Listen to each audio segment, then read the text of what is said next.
Are you a caregiver? Not by trade, not that you went to school for it, not that you even ever thought you'd be doing it. I'm your host, Valerie Borgman, and sometimes we're caregivers without even knowing it. This week, we're going to define the role of a family caregiver. Welcome to Desperately Seeking Senior Living, a podcast for sons, daughters, grandkids, and spouses who suddenly find themselves tangled in the search for senior living and care. If you like today's episode, don't forget to subscribe and check out our doable download in today's show notes for a printable summary of the show and a bonus tip from our guest. You're listening to our doable tips, short answers to your questions. Don't see your question listed? Send us a note. Then don't forget to subscribe so you never miss an answer. Hi, and welcome to the show. I was actually prepping another episode about caregivers transitioning out of their role when it occurred to me that we've had families who didn't realize they were caregivers at all. Of course, they knew they were doing things for their mom or dad, but they didn't realize the extent of the role they were playing. So, I wanted to answer this question and really take a look at what it means to be a caregiver. For many families, it starts with a scary moment. Maybe dad falls off the ladder trying to trim up the trees in the backyard. Or you're visiting your mom and notice yourself wanting to jump up and help her carry that laundry basket. And maybe you do. Or you're waiting for your dad to arrive and something tells you to watch for his car. You find yourself cringe as he just misses your mailbox when he pulls into the drive. For other families, mom simply asks you to do some chores around her house. The lawn care has just become too much, or the washer and dryer is downstairs and she can't make those stairs safely. So you come over once a week to do her laundry and mow the lawn. For others, it starts with a health scare, a fall, or a stroke. And even though in the medical circumstances, you may now be pushing a wheelchair, transferring in and out of bed, giving showers, it can still be difficult to see your role as an actual caregiver because you're just helping your mom. We've actually done episodes before about guilt, and we'll put a link in show notes to one of these episodes because I think that's where that comes into play. Feeling guilty and not wanting to recognize the weight of the role you're playing as a caregiver because you are just helping your mom or your dad. And in many cases, the examples that we've talked about, mom or dad don't want to leave their home. They're not able to do the daily activities they used to do, but they're not ready for a professional to come in or to move. Of course, that doesn't mean that you can't be a caregiver when your loved one does decide to move.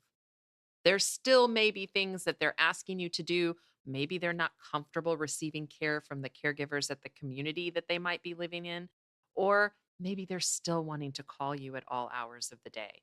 And let's just pause here to point out that the reason most people would prefer you, their son or daughter or friend, to help them is because it doesn't feel like caregiving. You're not a professional, you're just helping. That doesn't feel as serious or make us feel as helpless. It's also why you might not feel like you're actually a caregiver, and why it's so important to recognize that it may be exactly what you are. We're going to talk more about why that's so important in just a minute.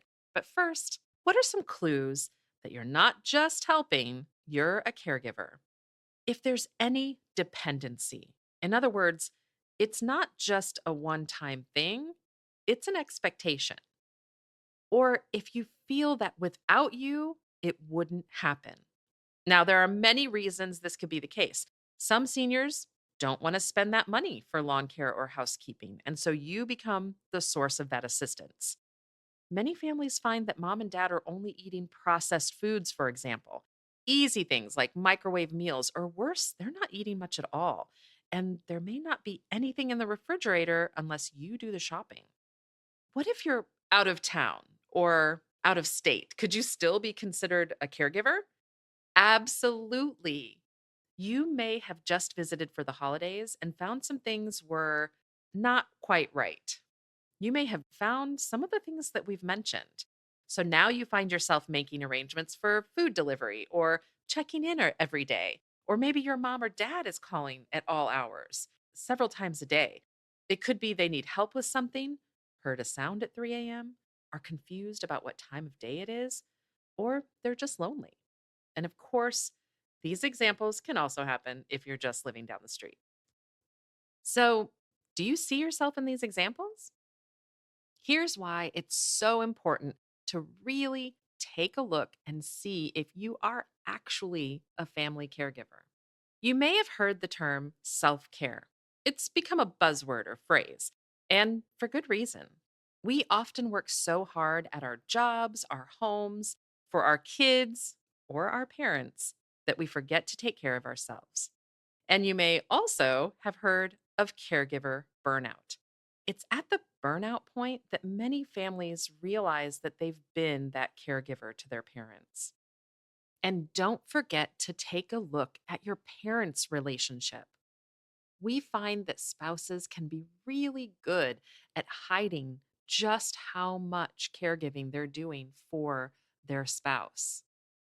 We often see spouses taking on that caregiver role, and sadly, we see the family caregivers or the spouse get sicker than those they're caring for.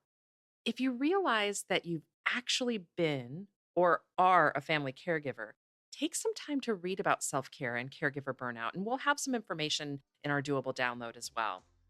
Thanks for listening in. Hopefully, this week's episode has helped you take a look at that caregiver role and get some support if you find that you are experiencing some burnout. And until next time, make it doable. Today's episode is brought to you by ClearPath Senior Living Solutions. ClearPath helps families find assisted living, memory care, and other resources. Find our contact information in today's show notes. Check out this episode's doable download in show notes for details, including industry terms and definitions we discussed, as well as a bonus tip from our guest. Have questions or your own tips to share? Leave us a message. We'd love to hear from you. And until next time, make it doable.